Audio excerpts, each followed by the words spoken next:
حکومت نے Pakistan sugar mills ایسوسی ایشن کو 1,50,000 میٹرک ٹن چینی برآمد کرنے کی مشروط اجازت دیتے ہوئے مقامی مارکیٹوں میں مستحکم قیمت پر چینی کی بلا تعطیل فراہمی کو یقینی بنانے کے لیے مقامی اسٹاک برقرار رکھنے کی ہدایت کر دی ہے۔ ماہرین کا کہنا ہے کہ ماضی کی طرح حکومت کا یہ فیصلہ بھی فائر بیک کرے گا، جس کی قیمت عام شہریوں کو چکانا پڑے گی۔ انہوں نے کہا کہ پاکستان میں صرف اجازت کا ایک پروانہ درکار ہوتا ہے۔ چینی کتنی مقدار میں برآمد کی جائے گی، اس کا فیصلہ طاقتور شوگر مافیا کرے گا۔ انہوں نے کہا کہ یہ معاملہ اعلیٰ عدالت کی جانب سے 40 روپے فی کلو سے 60 روپے فی کلو مقرر کرنے کے فیصلے سے شروع ہوا تھا اور آج قیمت کی خوردہ قیمت 145 روپے سے 160 روپے ہو چکی ہے۔ انہوں نے کہا کہ حکومت نے مافیاز کے ٹرنز مقرر کر رکھی ہے۔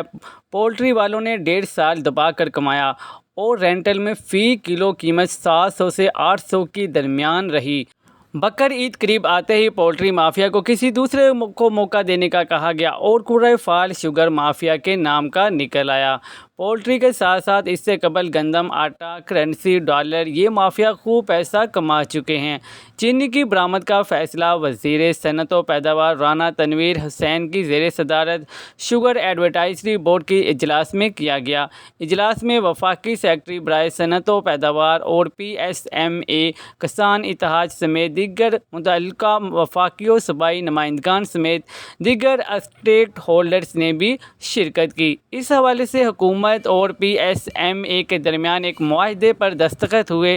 ابتدائی تجویز میں 1.5 لاکھ میٹرک ٹن چینی کی برآمد کرنے کی اجازت دی گئی ہے، جو PSMA کی جانب سے طلب کیے گئے 5 لاکھ میٹرک ٹن کے حجم کا صرف 30% ہے۔